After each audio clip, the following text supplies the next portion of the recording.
Well, a source says Charleston shooter Dylan Roof told investigators he shot and killed the victims at Emmanuel AME Church because he wanted to start a race war. And today we may be getting even more insight into the mind of this killer. A website featuring a racist manifesto and images that appear to be Dylan Roof have surfaced on social media. CNN has not been able to authenticate the website's contents or who wrote it, but it does talk about Charleston as the target of an attack. Let's talk about it with John Matthews. He's a former Dallas police officer and author of Mass Shootings, 6 Steps to Survival. Thank you for being with me, sir. I appreciate it. Thank you, Bobby. Let's talk about how this manifesto could be used by investigators, because he goes into great detail, uses very racist remarks, talks about being motivated by the George Zimmerman, Trayvon Martin situation. What does this do to the investigation?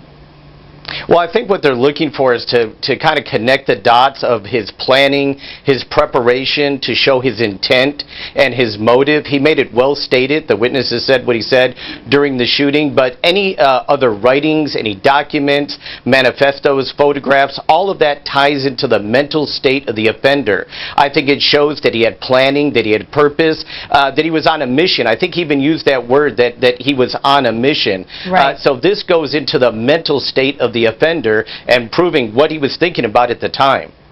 My colleague Anderson Cooper talked to one of the friends of the survivor in that church massacre. Let's listen.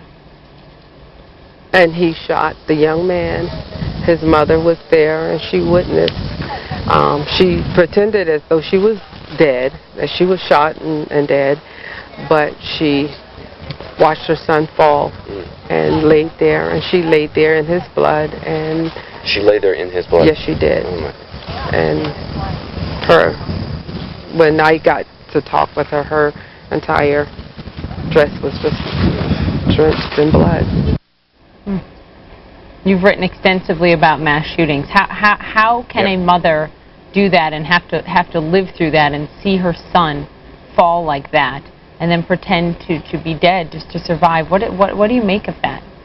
Well, that's actually a very successful survival tactic. In our research, we looked at the shootings going all the way back to 1980, and in numerous circumstances, survivors play dead. And it really kind of parallels the mind of the offender. The offender is in a rage. He's working fast through the scene. He's shooting, reloading.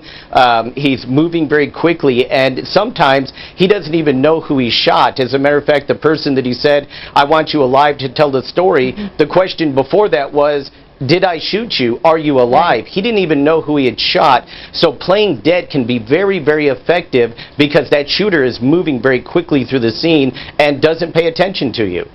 All right, John, stand by because I want to get your take on another story we have just breaking in the last hour or so. This is out of New Orleans, where a police officer named Daryl Holloway has been shot and killed by a prisoner that he was transporting. He was a member of the force for more than 2 decades. In a statement, New Orleans Mayor Mitch Landrieu called the incident despicable, cowardly, adding, quote, "We are bringing together every law enforcement resource at our disposal to find, capture, and prosecute Travis Boyes for this heinous crime." John, authorities say that the prisoner was able to remove one of his handcuffs, secure a weapon, shoot the officer, drive off in the vehicle. How is that possible in the typical setup of a police transport van? Well, sometimes we don't have multiple officers in the transport. Sometimes we're, frankly, a human nature. We're in a hurry. Maybe the shackles weren't secured enough. Maybe the offender had been transported so many times and he knew the routine so well that he knew exactly when to make his move and how to target his victim and secure the weapon and make his escape.